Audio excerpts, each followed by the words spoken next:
It could be considered an ugly road to beauty, going south of the border for cosmetic surgery. It's an alarming new practice that could have potentially deadly side effects. Eyewitness News reporter Anthony Bailey spoke to one woman who shares her harrowing experience in Mexico. He takes a closer look at the issue and explains why doctors are sounding the alarm. Anthony?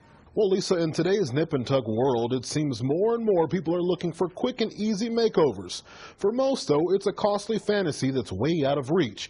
But for at least one local woman, she thought she'd found a way to make it happen. This woman we will identify as Lola didn't want her face shown. She says she wanted plastic surgery to get her body back to what it looked like before she had a child. My skin was not the same, so I wanted to look better. Like others, Lola thought she could get a better deal going out of the country. Her choice, a doctor in Mexico City. It was a choice she would soon regret. Lola went in for a tummy tuck and breast enhancement. Take off excess skin, take off the stretch marks, and lift my breast a little. And came out with a lot of trouble.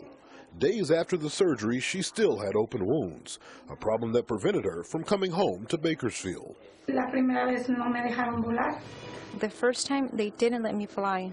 They took me off the plane because I had discharge coming out from my wound. That's how the doctors left me. It would be over 4 months before she could return to the U.S. to see her family. Still recovering from her surgery, she arrived home and a family doctor referred her for help. These are now the most common sort of implants that we do. Dr. Vipal Dev is a licensed plastic surgeon. He says the number of women getting surgery by unqualified doctors is skyrocketing. Today's climate, because of the economic crisis, what we're seeing is more and more people looking for bargains. Places such as Tijuana, Mexico, Mexico City, South America, sometimes places in Europe and Southeast Asia. Dev says although women save on the front side, the long-term costs quickly multiply.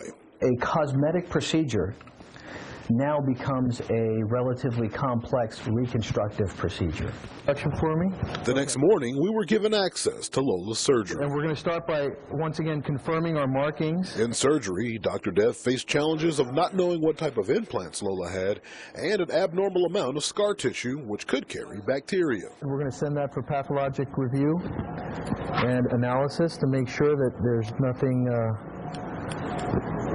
strange growing from the tissue. 90 minutes later, the surgery was complete and Lola was one step closer to returning to normal. We'll see her tomorrow in about 24 hours for a follow-up, and then we'll see her every week for the next 4 to 6 weeks. Now, we actually caught up with Lola a couple of weeks after the surgery, and in part 2 of this plastic surgery nightmare, we find out what she thought of the whole ordeal and what advice she has for those thinking of doing what she did. Guys, back to you.